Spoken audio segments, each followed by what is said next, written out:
नमस्ते मित्रांनो, एक राहुल माझ्याकडे आला होता आज आणि त्याला IT मध्ये नोकरी लागली आहे आणि त्याचं वय 25 आहे आणि त्याला 55 या वर्षी रिटायर व्हायचं आहे। आणि त्याला आमची चर्चा झाल्यानंतर मी त्याला सांगितलं की समजा त्याने 10,000 रुपये दर महिना इन्व्हेस्ट करायला चालू केले आणि वयाच्या 55 पर्यंत इन्व्हेस्ट केले, तर वयाच्या 55 वयापर्यंत त्याची व्हॅल्युएशन किती होईल?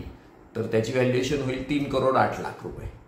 आणि मग त्यावेळी 55 वयानंतर तो तर खाजगी कंपनीत IT मध्ये काम करतोय, त्यामुळे पेन्शन नाही, पण आपण जी ही 10,000 टाकतोय त्याच्यातनं त्याला पेन्शन जर चालू करायची ठरवलं तर ती पेन्शन 3,08,00,000च्या अगेन्स्ट 1,50,000 रुपये त्याला दर महिना तिथनं पुढे त्याच्या लाईफ लॉंग पेन्शन मिळत राहू शकते।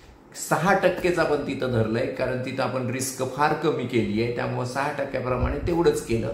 आणि तरी सुद्धा त्याची जी कॉर्पस व्हॅल्यू आहे 3,08,00,000 ती तशीच शिल्लक राहणार आणि ती त्याच्या वारसाला पुढे कॅरी ऑन करता येऊ शकते आणि तरी सुद्धा 1,50,000 रुपयाप्रमाणे तो त्याची लाईफ लॉंग पर्यंत SWP म्हणजेच पेन्शन घेऊ शकतो।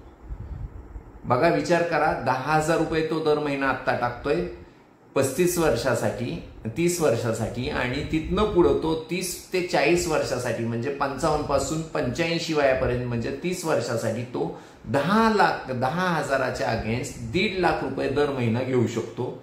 ही कमाल आहे इक्विटी म्युच्युअल फंडाची आणि अशी पेन्शन सरकारी नोकरीपेक्षाही जास्त रकमेची तुम्हाला मिळू शकते।